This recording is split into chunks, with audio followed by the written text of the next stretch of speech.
Good morning, everyone. I'm Vince Kinsler, the Executive Director of the Parkinson Association of Greater Daytona Beach, and I'd like to welcome you all to our very special presentation of our webinar series, You, Me, and PD. Before we get on with today's program, Driving with Parkinson's Disease and Autonomous Vehicle Technologies, I'd like to remind anybody during any time of today's presentation that you have a question, please type that question into the chat box. And at the appropriate time during the presentation, we'll go ahead and address our presenter.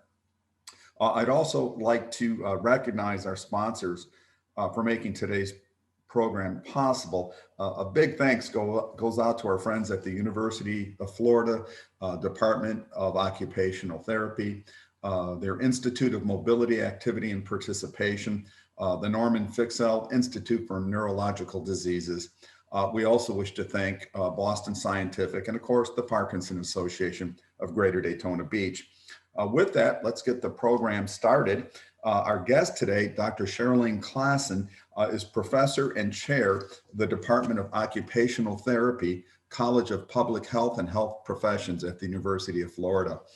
She is an internationally funded prevention-oriented rehabilitation scientist who studies fitness to drive issues in at-risk drivers using clinical assessments, driving simulators, on-road assessments, in-vehicle technologies, and autonomous connected electric and shared vehicles. Please join me in welcoming Dr. Sherrilene Classen. Dr. Classen, good morning. I'm delighted to be here, delighted to talk to the group and to share some information about driving and Parkinson's. If it's okay, let me just give a brief history of the issues that we have observed in people with Parkinson's disease and make the connection in terms of how we think that technology can mitigate some of these issues. And I think I may be able to answer your question through that way. So also, let me just say that at heart, I'm an occupational therapist, and I am a driver rehabilitation scientist.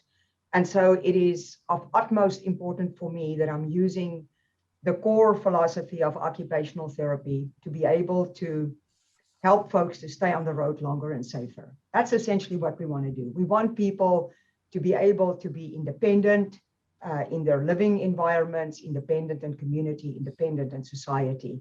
And driving, of course, is a powerful facilitator of independence and of autonomy, as well as making sure that folks are participatory in their society. So it's really, really, it's not just a topic for me. It's not just another research question for me. It is a passionate area for me. So I just want to get that out there.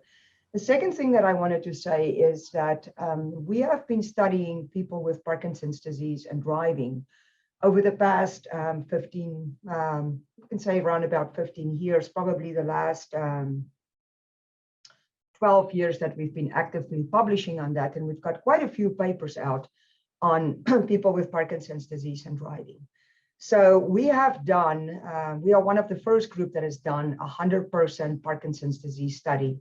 So we enrolled with the help of the Norman Fixell Institute. At that point in time, it was called the Center for Movement Disorders and Neurorestoration. With their neurologists, we've enrolled 100 people with Parkinson's disease in our study. And what we wanted to do is we did some clinical tests, and we also took people on the road to see how they are doing on the road. So we used a certified driver rehabilitation specialist to sit in the passenger seat of the vehicle. And we use a standardized and well-validated road performance score sheet to be able to look at the errors. And so what we found after that study, that was a two-year study, we found that people with Parkinson's disease are making different kind of errors than other than their age cohorts of the same age and the same gender. So the three main errors that people with Parkinson's made that actually predicted them doing poorly on the road or failing an on-road test was number one, lane maintenance errors. So we saw that folks swerving in and out of the lanes And we call that encroaching, or we call that making a wide turn in a lane. So encroaching would be if you come towards the side of oncoming traffic, so going towards the left. And a wide lane maintenance error would be if you are veering towards the side of the curb.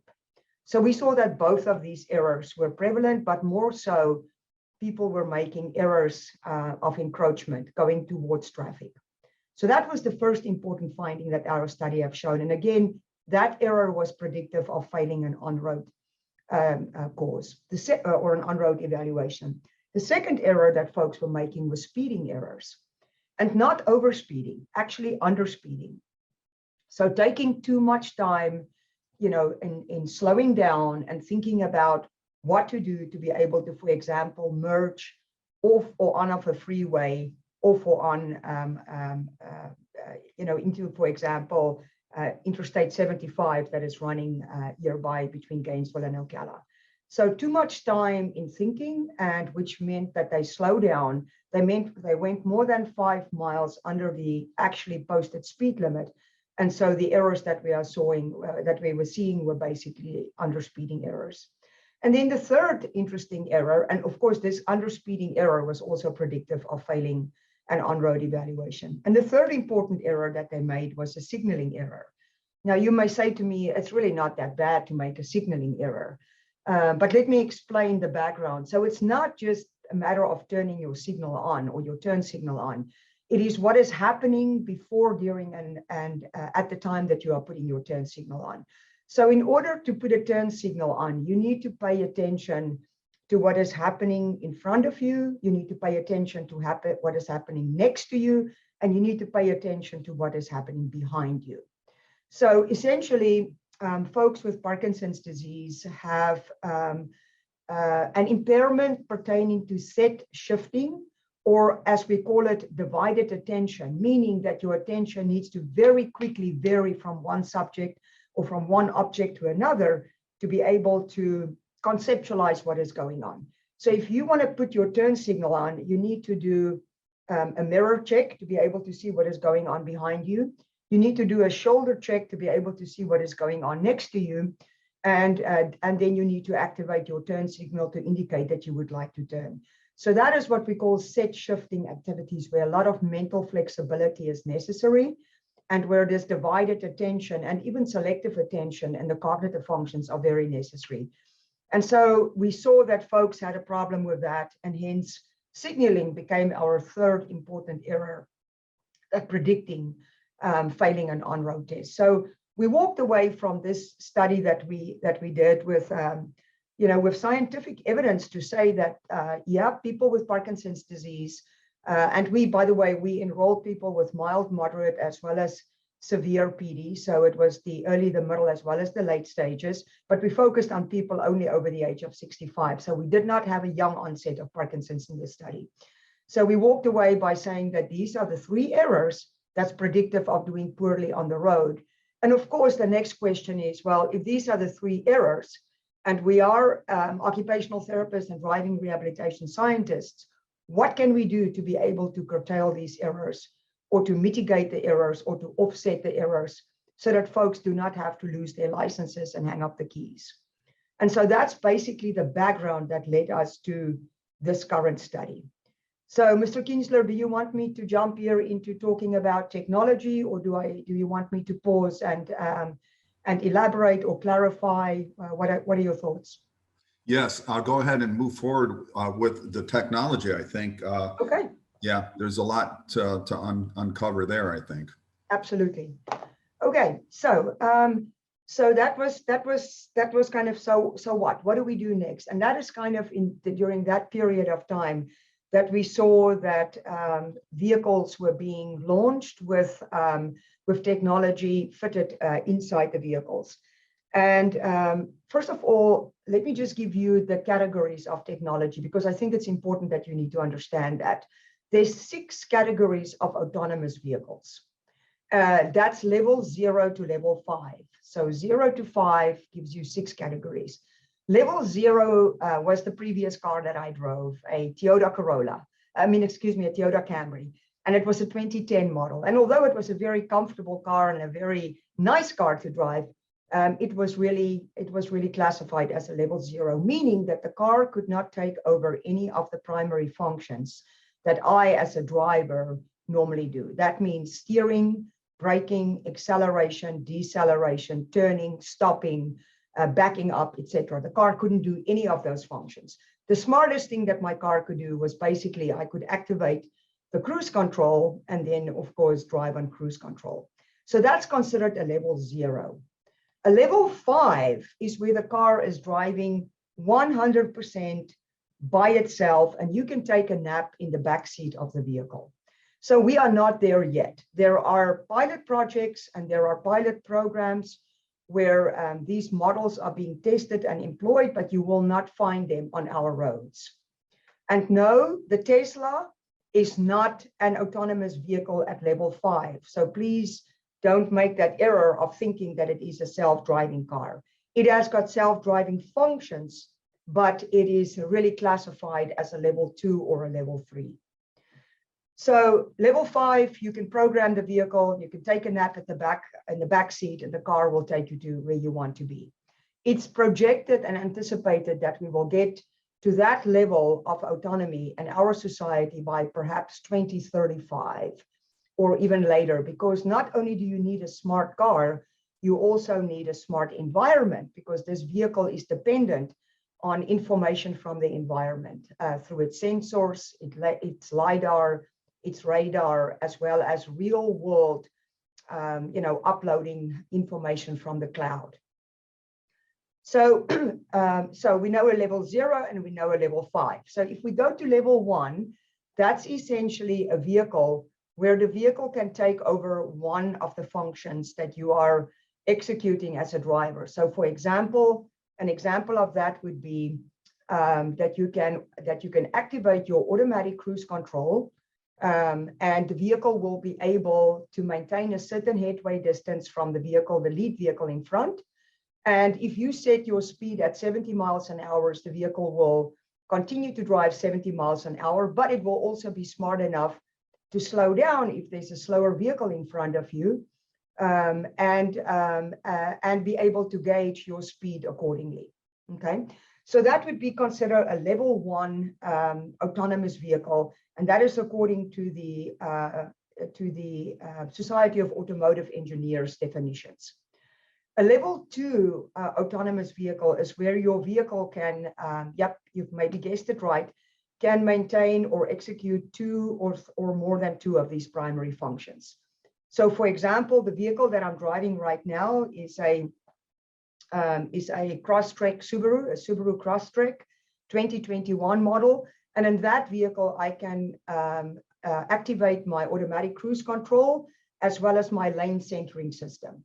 So that means if I go down 75, which is our interstate, I can essentially set my vehicle at 70 miles an hour for the automatic cruise control, and I can activate my lane centering system, which means that the vehicle will stay in the middle of the lane and that lane deviations will not occur. So my vehicle, even, if my vehicle will not turn towards the left or towards the right, or if I am not careful and I kind of like dither in my steering wheel and go towards the left or the right, it would give me a sensational feedback that I'm fighting the steering because the steering wheel is trying to get me back to the center lane.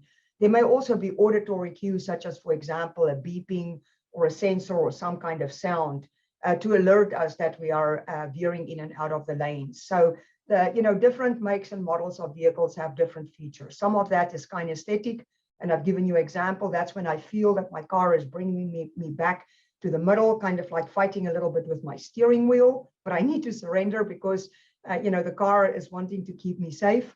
Or it can be auditory, where there's beeps, or it can be visual, where there's a sign on your dashboard or your, basically the area in front, your display panel, where the car may give you a visual display of what is occurring. So it's a variety of sensors, and some of these cars may have 3. My vehicle has got all 3 in it. I've got sensory as well as auditory as well as kinesthetic feedback, or haptic feedback is also what they call it. So that's a level 2. Now, for a level 2 vehicle, we still demand that you need to be eyes on the road, hands on the road, feet on your vehicle, as well as mind on the vehicle. So you cannot put your vehicle in automatic cruise control and take your hands off of the steering wheel. I mean, you can, but you shouldn't. So it really demands that you need to have your hands, your eyes, your feet, as well as your mind fully engaged with the operations of the vehicle, even though the vehicle can speed up and slow down and can make sure that you stay in the center of your lane. And if there's veering to the left or the right, it will bring you back to your lane. All right, so what is level 3 then? Level 3 of technology is basically what we see in the new Volvos or in the Teslas and whatnot, where essentially the vehicle can take care of some of the autonomous functions, but you as the driver, you are still responsible and accountable for making sure that the vehicle is getting safely from point A to point B. So people are playing with these technologies, and it's very, very dangerous because our roads should not be laboratories for experimentation with autonomous vehicles. It should not be. So for a level 3, really important that although the vehicle can accelerate, decelerate, turn left, turn right, and in some cases even back up, you as a driver are still 100% responsible for the functions of the vehicle. There was a while ago there was a newspaper article on somebody on the San Francisco bridge that actually came to a halt and traffic was backing up.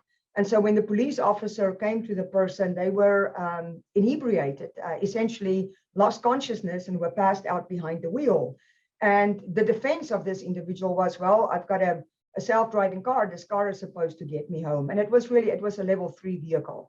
So, can do that.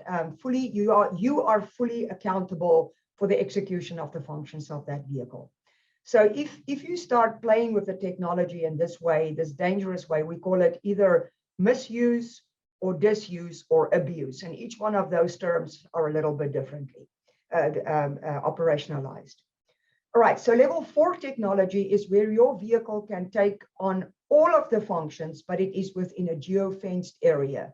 So it is an area where there's smart programming, where the vehicle is communicating with the environment is communicating with the vehicle, but outside of the parameters of that geofenced area, the vehicle will not be able to be autonomous. And we do have some of those vehicles here in Gainesville, Florida, where I'm involved on the road, and that's especially our autonomous shuttle, and we've got research studies going on with that as well. So in that case, the autonomous shuttle has got about a 15-minute route that it's traversing the downtown area in Gainesville, Florida, totally in an automated fashion. So there's no steering, there's no brake, there's no gas, there's no any controls in the vehicle. So the vehicle is totally autonomous. There is a safety operator in the vehicle that's using a joystick in case of emergencies, which thankfully we didn't have to use. So that's level 4. So yeah, fully autonomous, but within a geofenced area. And then of course, level 5 is, as I've mentioned initially, that's when the vehicle can go by itself and you can take a nap in the back seat. So those are the levels of technology, and it's really, really of autonomous vehicles. So it's really important that we understand, these levels, the benefits that they provide to the user, but also the limitations and the potential challenges. And so I can just say that for our study, we are using a vehicle at the level 2 of the autonomous vehicle technology. So you will be, if you come to participate in our study, which I hope all of you will, because this is magnificent information that we are gathering for people with Parkinson's disease, you will be able to drive a vehicle with the activation of level 2 technology. A quick question, Doctor. Absolutely. Yeah, this is more from my perspective on this, listening to what you have to say, which is astounding, the levels of technology. But you referred to that roads should not be laboratories for autonomous vehicles. Is it your opinion, really, is that something that is kind of taking place in the sense that the technology is actually ahead of the human skills to operate such vehicles? Yeah, I think the technology is ahead of the education, and I don't think that there's a well-defined educational role, because nobody is teaching the driver how to engage with these technologies, how to use them, or more importantly, how not to use them.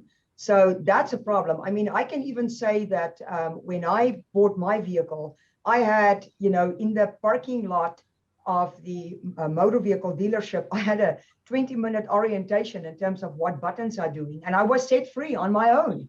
And so, so even I had to experiment. I mean, what is happening if I push this button and push that button?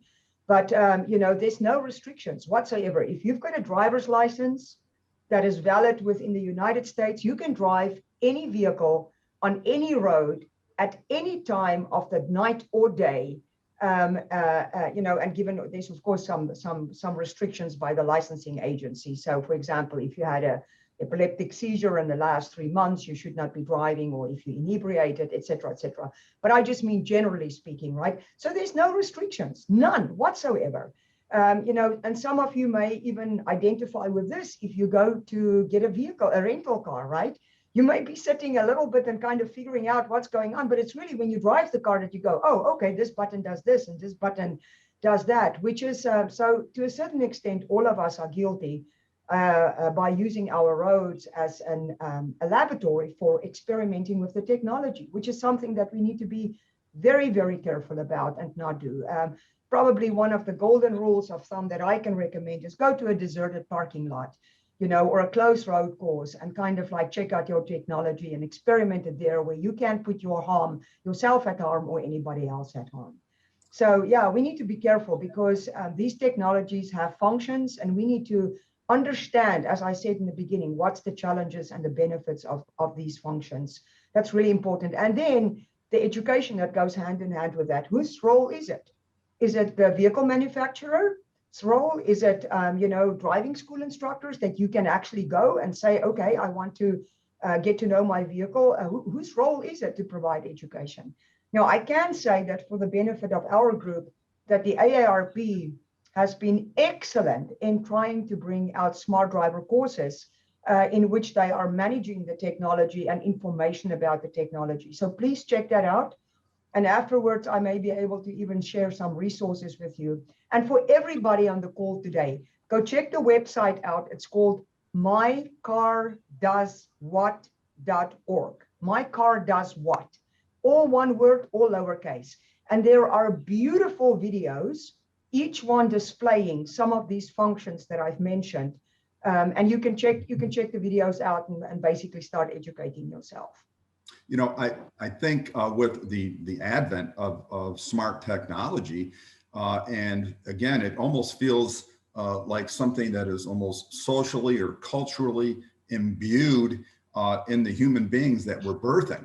I mean, I've seen my 1.5-year-old grandson with a cell phone and just maneuvering like crazy. So I think in part what is happening, people that develop the technology kind of assume that people are, it might take a little adjusting here or there, but I think they, in particular with regard to the smart car technology and, from level 3 and up, there's an assumption that people will, may have to tweak here or there, but I think it's a lot more involved because people buy cars in a lot bigger volume than they would have the smarts with the technology to be able to handle those appropriately.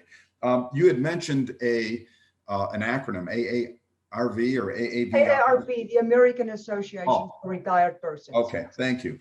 Yes. Yeah, and that mycardoeswhat.org sounds really interesting, and that may be the ticket. Maybe people, when they get their smart cars, or they got them on order, maybe they got to go there first as at least a segue into the technology. Because, I experienced the same thing you did when I bought a new car. You're in there 10 or 15 minutes, you got a quick talking salesperson bringing you up to speed on what is, and you're leaving there probably more confused than before they even started talking to you. So. Yeah.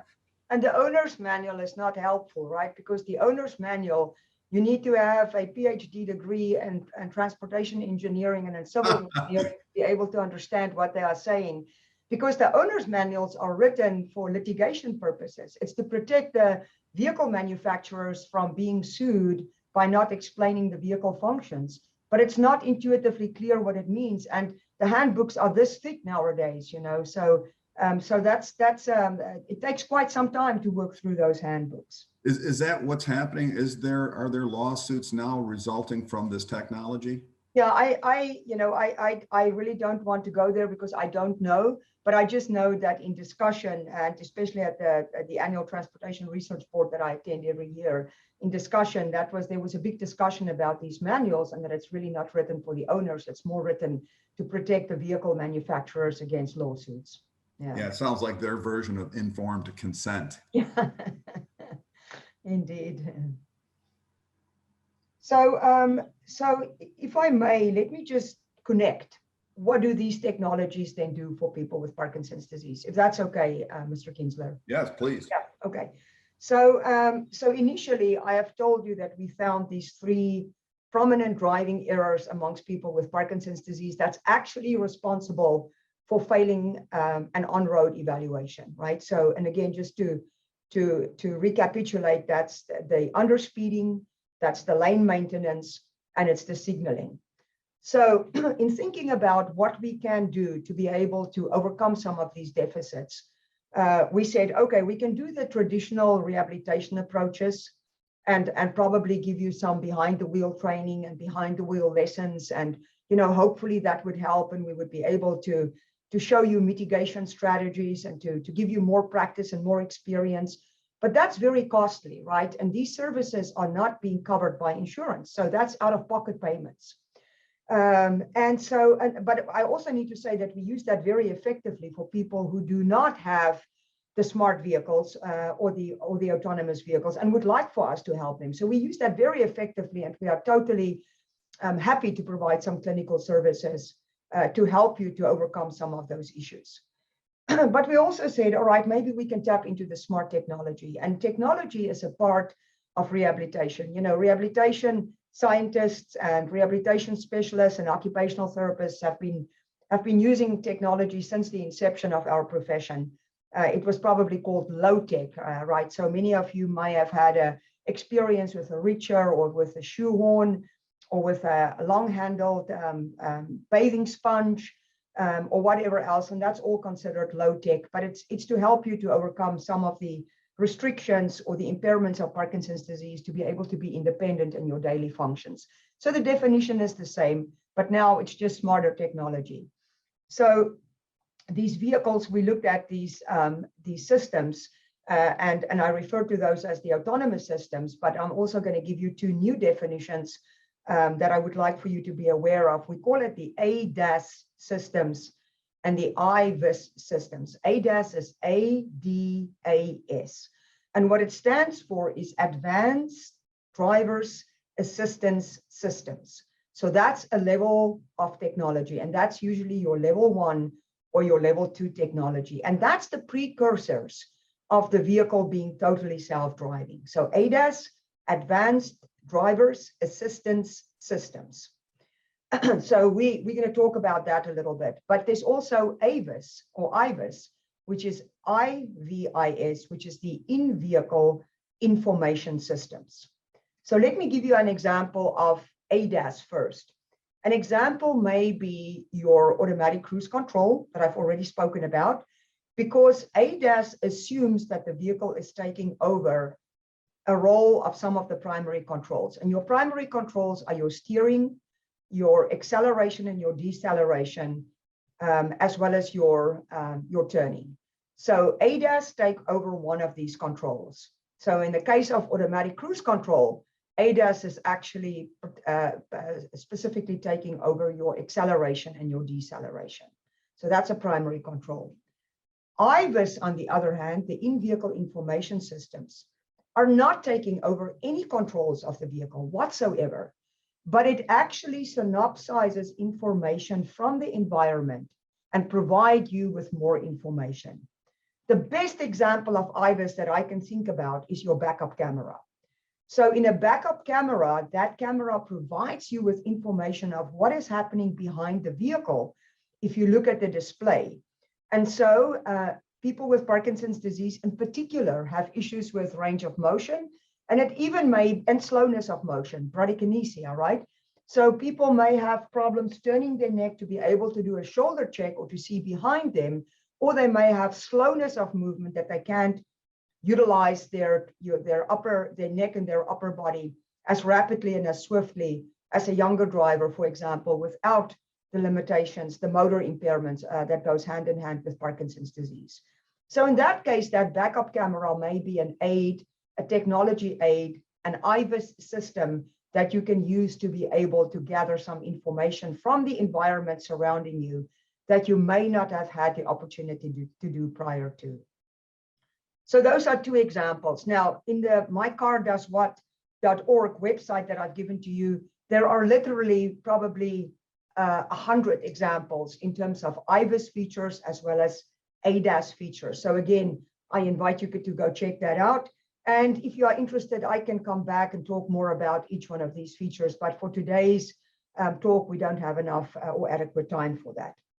So those are the two different type of autonomous features that you will find in your level 1 vehicle or your level 2 vehicle.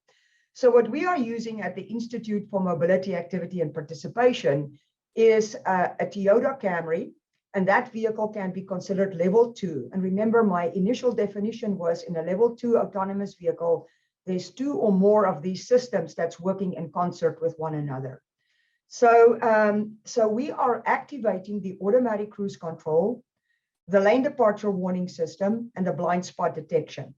So 2 ADAS systems, automatic cruise control, and your lane departure warning system, as well as your lane centering device, as well as the blind spot detection, which is essentially an IVIS system, because it just provides you with information that it's not safe to change your lane right now. And blind spot detection is basically in your mirror, your side view, your side mirror that's giving you the side view next to you. That's where you will get an icon of a vehicle, and it will usually, you know, different makes and models have different icons, but it will get your attention and an amber alert that it's not safe to change your lane. So why are we using these 3 features? Well, exactly to address the driving errors that people with Parkinson's disease are making generally as a group that resulted in doing poorly on the road. So for your speed control, especially on the interstate, driving under the speed, we are using the automatic cruise control so that the person with Parkinson's disease don't have to make the decisions that is causing cognitive load and that's causing slowness in their thinking functions to be the culprit of driving slow. So all you need to do is to activate your cruise control and set that at the designated speed, which is usually at on an interstate 70 or 75 miles an hour. So that's the first ADAS systems that we are using, hypothesizing that that would help people with Parkinson's disease to have better speed regulation and not to make the driving error of underspeeding. The second is then kind of the lane departure system and the lane centering device. And in this case, you know, the reason for that is because that was the second error that people with Parkinson's disease made, predictive of failing an on-road assessment. And that is veering out of the lane towards oncoming traffic. So in this case, this feature would help you to stay in the lane. And then the third thing, of course, I mentioned that it was signaling, right? Turning on that signal, but it's more than just turning on the signal. It is monitoring the traffic in front of you, next to you, as well as behind you. So again, lots of set shifting, lots of mental flexibility, lots of divided and selective attention that's going on.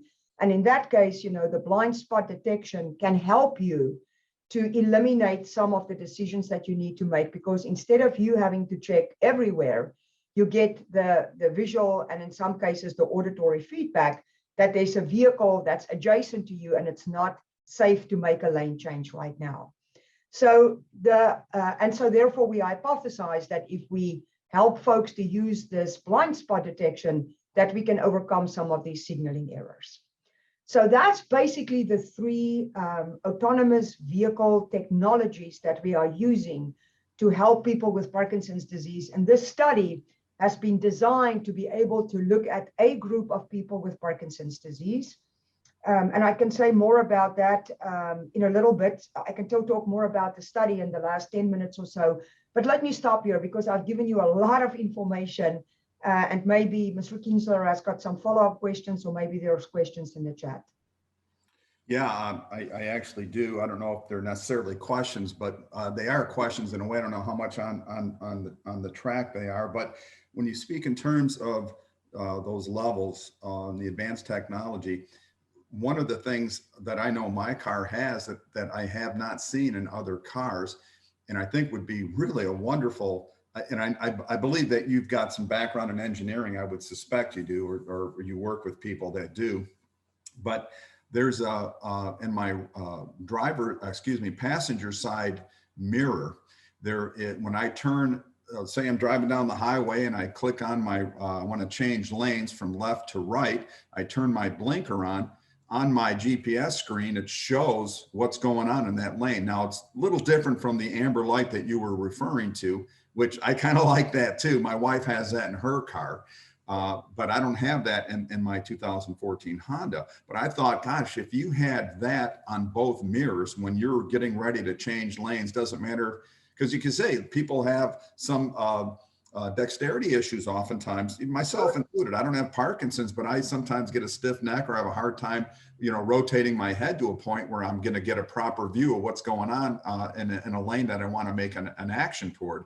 So I just wanted to put that out there. I don't know if that's a technology that you've seen, because since that 2014 model, I've not seen that in any car. I've just seen the amber lights. And I also wanted to mention something that I had heard, and I don't know if it's true, and it kind of would make sense, but in more contemporary vehicles that they have what's referred to as black boxes. And in these black boxes, you talk about the IVUS, which would be somewhat synonymous with that, to the point where it's pulling in information, but it's like a closed loop that it takes the last 10 seconds constantly implanting what happens in a car while it's happening. That means braking and speed, use of signals and things of that nature, use of brakes, but then it just loops and it closes, loops and closes. And the reason behind that is so that they can, like when airplanes crash and they get their black box or whatever they refer to that as, their orange box, whatever it might be. But in cars, if people get in accidents, that they can go back and look at that last 10 seconds previous to the impact. Is that actually something that does happen? Is that in cars today? So yes, it can come standard with the vehicles, but there's also data loggers that you can get that does exactly the same function, and that you send to your insurance company, or they actually download the information. And if you are a safe driver, meaning that you didn't do excessive braking, excessive speeding, hard turns or whatnot, you can actually get discounts on your insurance. So you can get it custom fitted. Vehicles can come with that, or you can get that as a data logger that you just put into one of the port outlets in your vehicle. So if you allow Big Brother, they're going to give you a discount, huh? I wanted to ask also, or even more so, on a more of a suggestion. One of the things in people with Parkinson's over the years that we've been focusing on a lot are alternative type of therapies. Moreover, with regard to meditation and mindfulness. And it's one of these things, and it's the driving. I mean, it seems like this is, no pun intended, driving those sorts of therapies, if you will, driving them home. Because if people with Parkinson's already have some sort of a delay in their thought process as far as the neurotransmissions taking place from the thought to the action. So it's a little bit slower than most people. So they actually need to think in sequence on things that normal people, when I say normal, people that don't have Parkinson's, and I don't mean to say people with Parkinson's are abnormal, but the people that don't have Parkinson's, it's second nature to them. People with Parkinson's have to think and then act. And so I think this really drives that home. So with that, I'll let you continue on. I know we've got a few more minutes of good stuff to share here. Okay, yeah, no, those were all very, very interesting observations and obviously discussion points, each one of those by themselves. So what we are doing at the Institute for Mobility, Activity and Participation, we came together with the Normal Fixel Center for Movement Disorders and Neurorestoration, as well as with our engineering partners. Mr. Kingsley, indicated that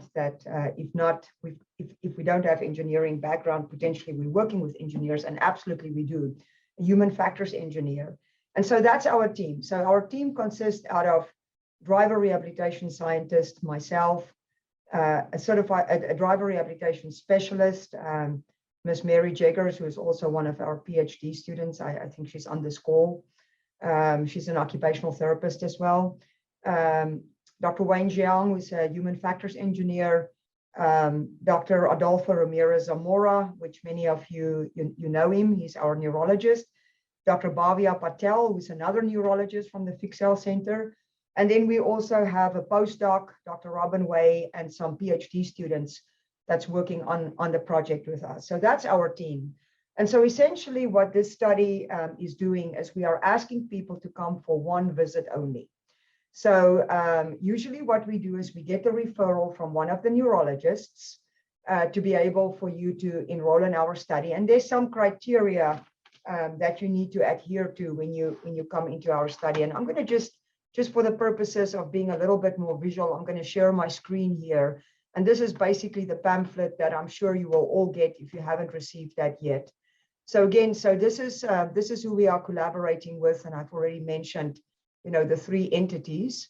And so we are looking at folks with Parkinson's, and this is mild and moderate Parkinson's disease, so not the advanced Parkinson's disease, and also how they are interacting with the autonomous vehicle technologies, right?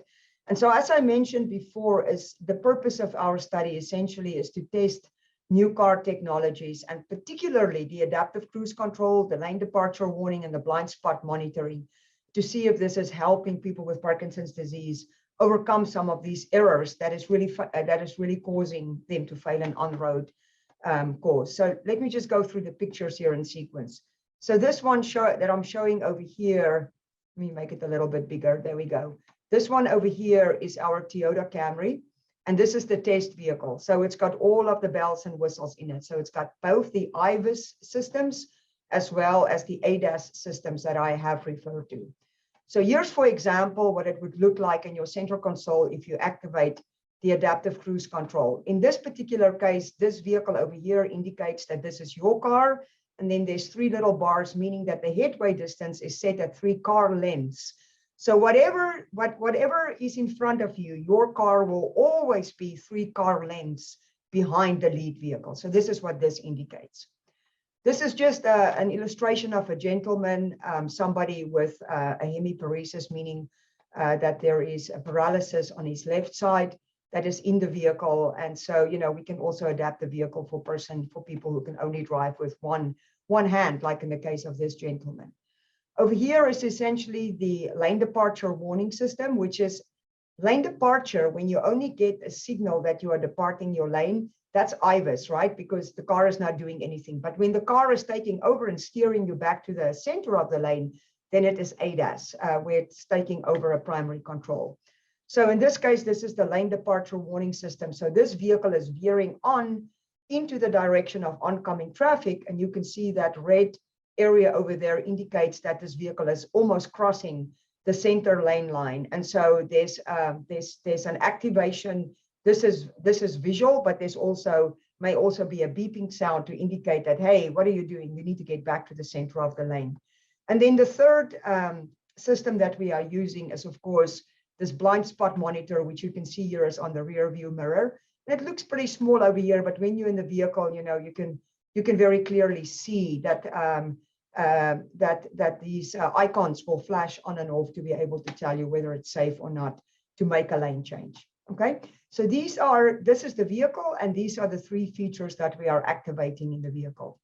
So essentially, who can participate in our study?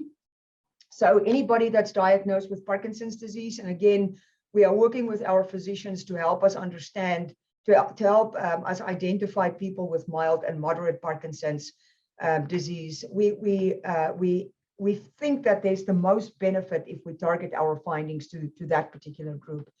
And then we have got quite an age range here, as you can see, that says 35 to 85. So this is for people with young onset of Parkinson's, as well as people with a later onset of Parkinson's. So this is including younger, middle age, as well as older adults with Parkinson's disease. You need to be an active driver with a valid driver's license. An active driver with a valid driver's license mean that you need to have driven the vehicle in the last 3 months, right? So it may not be yesterday or the day before that, but at least in the last 3 months. And you still need to be living independently in the community. So we're not going to have folks in the study that's, for example, in a skilled nursing facility or an assisted living facility. So there's also some exclusion criteria, but I don't want to get too much into the details of the study. We can always discuss that with you once you've shown interest and we have a follow-up call with you. But essentially, this is who can participate. And then what the study entails is that it happens at the Fixell Institute in Gainesville. So most of you are familiar with this institute. And it's basically a half-day session. So after we get the referral from the physician, we'll set up your session. And it will be usually about a 4-hour session. So our driver rehabilitation specialists will give you a questionnaire about technology to be able to, for us to understand, what are your thoughts about technology? Do you trust it? Don't you trust it? Do you think it's safe? Is it not safe? Is it something that you want to use? Are you concerned about the cost? Do you think it will take over some of your, or deteriorate some of your driving functions? So it's a questionnaire all about technology, and specifically autonomous vehicle technology. So we want to know what your perceptions are about that, your thoughts, your beliefs, your impressions, your values. So it's really important for us to get a good understanding about that. And then we will also give you a test of vision and cognition and motor functions related to driving. So, and this is not to do anything with the results, like to call the DMV or to let people know that, hey, you've got a severe vision problem here, we are going to report you to the DMV. I want to underscore that by saying that this is not a driving test. This is not a driving evaluation, and we have got absolutely no contact with the Department of Motor Vehicles or any licensing agency or bureau. This is 100% for research purposes. Now, if we find that you're almost blind and your physician don't know that, we're obviously going to inform your physician. But what you and the physician does after that, that's up to you. That's patient neurologist confidentiality. So that's totally up to you. But really want to underscore that your data is private, your data is secure, your data is confidential. We do not share that, don't report, and we don't give your data out. And we stay very, very true to those ethical principles of conducting responsible research. And then after you've done some tests of vision, cognition, and motor functions, then we are actually going to give you a quick overview on these systems that I've mentioned. There you see the in-vehicle information systems, as well as the advanced driver's assistance system. So we're going to show you how it works in the vehicle. We're going to give you an opportunity to get comfortable with the technology, to ask questions. And we're actually going to drive around with you in the parking lot at the Fixell Institute so that you can see how these vehicle functions are operating and how to activate and deactivate the system. So by the time that we take you on the road, you will have an experience in terms of what it is that we are going to do and what it is that we are going to expect from you to do. So the drive takes about, depending on traffic, 45 minutes to an hour. The driver rehabilitation specialist will be in the passenger seat next to you. And this vehicle is also outfitted with an auxiliary brake. So on the side of the passenger, there's an additional brake.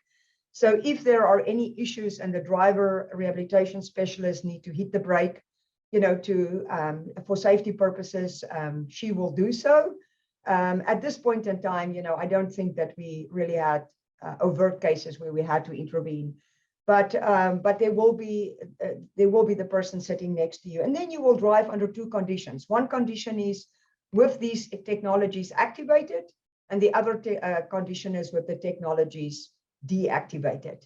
And so that we can compare your data between whether you're driving with or without the technologies. And that is, of course, indicative to us on whether you are improving and overcoming some of these driving errors that I've spoken about, which is, again, underspeeding, lane maintenance, and signaling errors. So our hypothesis here is that folks will do better with the technology. And so, that's what we are thinking based on our previous research, as I've already explained to you. But of course, the data will lead us and the data will inform us.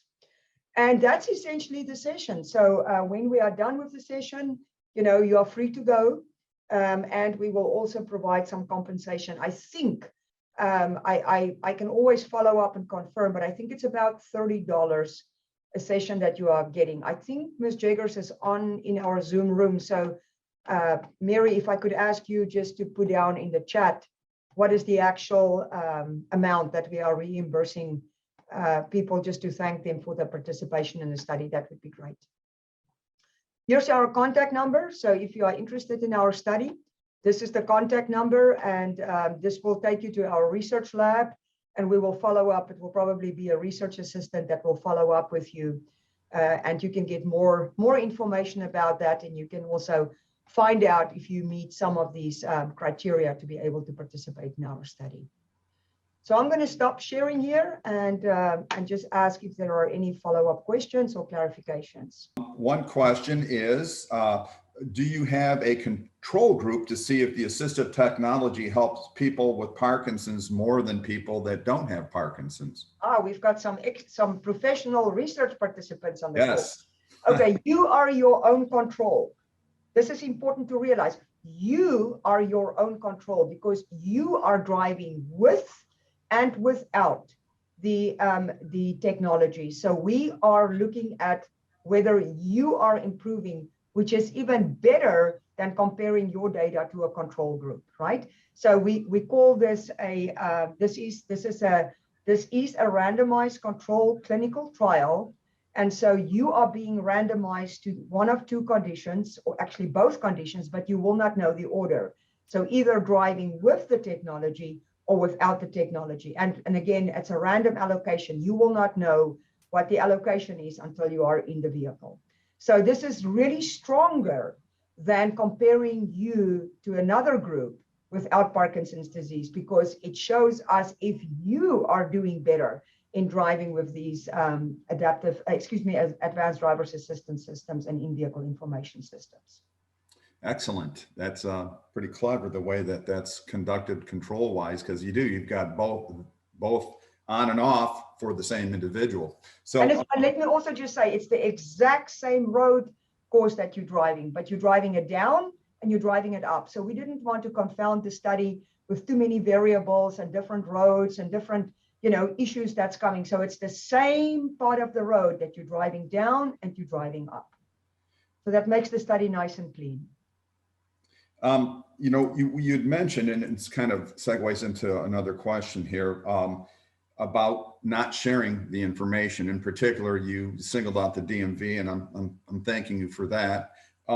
And I do believe, and forgive me because I got momentarily distracted with something, but about talking to the neurologist. If, for instance, one of the questions is, will the study results provide any advice that might be to people that could be greater risk at harming themselves or others? Will they reveal to them, that possibly you should be, turning the keys over? We will certainly, if we are concerned about people's driving and we see erratic driving behaviors on the road, so much so that we are concerned, we will reveal that to the neurologist. We will not intervene with the research participants on a one-on-one session. We will reveal that to the neurologist and say, hey, Dr. Ramirez, we're really concerned about Mr. or Mrs. So-and-so as we've observed A, B, or C. And then Dr. Ramirez will follow up with the patient, with his patient, to be able to say, we are really, really concerned about A, B, and C, and we suggest that you go for a formal driving evaluation. Now, our clinical arm, which is different from our research arm, can then conduct a formal on-road evaluation to be able to provide baseline information in terms of what's going on, as well as suggest strategies to be able to keep people on the road longer and safer. And if we feel that there is no rehabilitation potential, we will be able to then have a report to say, we think you need to hang up the keys, and here's the reasons for that. But I need to also say we don't stop there, right? Because initially in the beginning, I've told you that we want people to be independent and participatory in their communities and society. So when we are suggesting that you no longer drive, we will also help you with a list of community resources so that you can continue to have alternative sources of mobility if driving is no longer an option. Well, you just answered a question I was about to ask, and that is, are there resources, or even there at University of Florida, that can give therapy if any deficits are found to be prove helping that person drive safely? So you do provide resources. So if you go to Find a Ride, which is a website, we have got over 900 alternative transportation options, all in a repository within the state of Florida. We've been working on that database for the last 15 years. And so this is for people who need different levels of assistance. It may be wheelchair, it may be arm to arm, it may be door to door, it may be curb to curb. It's called Find a Ride. It's on the Florida state's website. And if you go into that website and you say that you want a ride tomorrow between the time of 2 o'clock and 2:15, and you want to go from Alachua County to Gilchrist County, or you want to go from Gainesville to Bradford, the website will provide you with a list of transportation options, including the level of assistance that they can provide you, the cost, as well as a person or a telephone number that you can contact to be able to get your ride sorted out. So that's for Florida only. And Florida, we are very, very, very progressive in making sure that people has alternative transportation options. So as I'm saying, with the state of Florida, my team have been working on this database for the last 15 years. Find a Ride. Another question, good one, I think, too. Is the study done while the individual with Parkinson's is on their medication, or are they? Yeah. So this is an excellent question. We only test you during the on stage of your medication, and we only do it in good weather. So we will not do it when it's a rainy day, because we do know that people with Parkinson's disease have issues with contrast sensitivity in particular. So it's going to be, when we've got a good day, and we also don't do it during peak traffic hours. We don't do it between the hours of, let's say 7 and 9, or after 4 o'clock, 4 to 6 o'clock. So it's between the 9 o'clock and 4 o'clock time frame that we are doing the testing. One last, believe it or not, we've got friends from across the pond that joined us today. Yes, actually from Great Britain. I know that you're internationally funded. Does that mean that something similar is going on maybe in Great Britain, where we could, maybe send these people to if they'd like to investigate further? I do not know of any autonomous vehicle studies going on in Great Britain. I do know about these studies going on in different countries in the world. The Europeans are very, very progressive. Japanese, very progressive. Chinese, very progressive. Switzerland, Germany, Italy, very, very progressive. Australia, very progressive. And then, of course, the United States and Canada. But I do not know about Great Britain. I go to autonomous vehicle conferences twice a year, and I'm trying to rack my brain right now to see if there's anything from Great Britain that I've heard of in the last year and so. And the answer to that, unfortunately, is no. But I think if you do a simple Google search and you look at autonomous vehicles, Great Britain, I think that's my best advice for you, the best pointer that I would have. Yeah, perhaps maybe Scotland, even though I believe that's still Great Britain. That they seem to be a little bit more forefront when it comes to Parkinson's. I know one of the World Parkinson Congress was held there in Glasgow. Before I segue off of the call, I just wanted to ask if there was anything more that you would like to say to the gallery, Doctor, regarding the flyer or anything along those lines, or sharing with people, or. Yeah, thank you, Mr. Kingsley. Yeah, I think two things. One is we are your partner. We are your research partner. So the reason why we are doing this work is to be able to find data so that in an evidence-informed way, we can make decisions to keep people with Parkinson's disease on the road longer and safer. So please, we are dependent on your participation. If you can participate, or you have peers or folks in your network who can participate, please, please, please refer them to us. These studies are being scrutinized at the highest level, both from the perspective of safety, ethics, as well as responsibility. And so this is a nationally funded study. As far as I know, we're the only group in the United States that's doing this work at this point in time with people with Parkinson's disease. So it's been scrutinized at the highest level, at the federal level.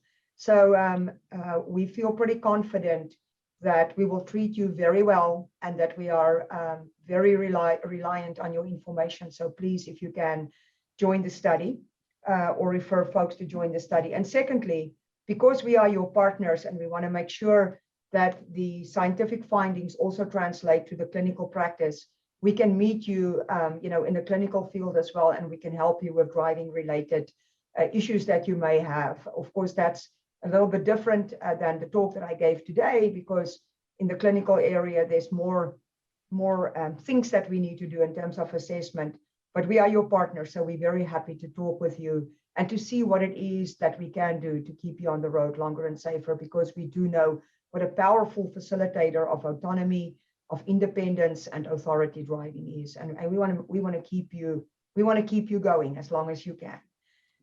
So I think those are the two messages that I want to give to the group. And a couple of other things. I believe that that the funding, the compensation is $30 US for your study. And as far as that Find a Ride website, that's findarideflorida.org. So you can go there. With that, I just want to thank our guest, Dr. Sherrilene Classen. What a great discussion. Very informative. And I hope that you'll come back and bring us up to speed, no pun intended, at some near future time. Excellent. Thank you so much. It was my pleasure, and I'll be happy to visit again. Thank you. And everybody have a great day. You too. Thank you.